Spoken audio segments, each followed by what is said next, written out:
this is a take two.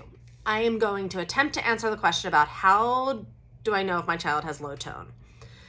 And hopefully you have seen my video where I just talk about tone in general, because I give a lot of the information about what muscle tone is, high tone, low tone, typical tone. So I'm not going to try to go into all of that here. But in terms of low tone, often we use the term for babies that they seem really floppy. That head control is harder, that their trunk control is harder. And even with little newborn babies where they don't have a lot of strength, their muscles are still just kind of at a resting state where there is some tension in those muscles, good tension. Babies that have really low tone will often have delays with hitting their milestones. It might take them longer to develop head control. They might have a hard time, as they get older, they might have a hard time sitting upright. We all slouch, but we can sit up straight if we need to, and we can do it. We just often get distracted and forget to do it. Kids with low tone often get tired easier and faster. They might be hyper flexible. That means they might be able to go fully out into the splits, as people call it. Because when they're little, their joints have a lot of flexibility, but also if their muscles are at a lower state of tension, there's no resistance to that movement as well.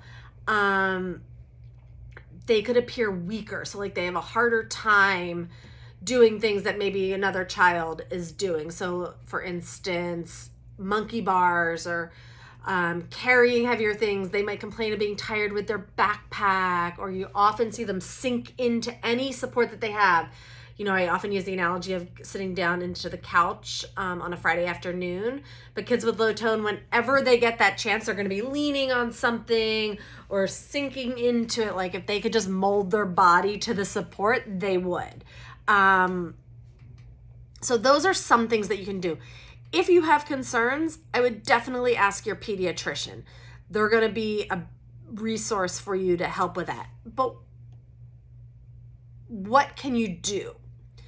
The big thing you're going to do is you're going to work on strengthening them. So for me, if I know a child has low tone, it can help set my expectations and help to prepare the parents for how long it could take to develop strength, develop skills, and kind of why they might see some plateaus or why certain things might be harder. But in general, even if I don't know that or nobody knows that, I'm going to still see what are they struggling with. I'm going to see weakness, and I'm going to work to get them stronger and to keep that strength up through their growth spurts so that they can develop the function in order to play with their peers. Hopefully that answered your question. Let me know if you still have more questions about that. I will also link my blog post and video about just muscle tone in general so that if you missed it before, you can have a better understanding. So let me know what questions. Thank you.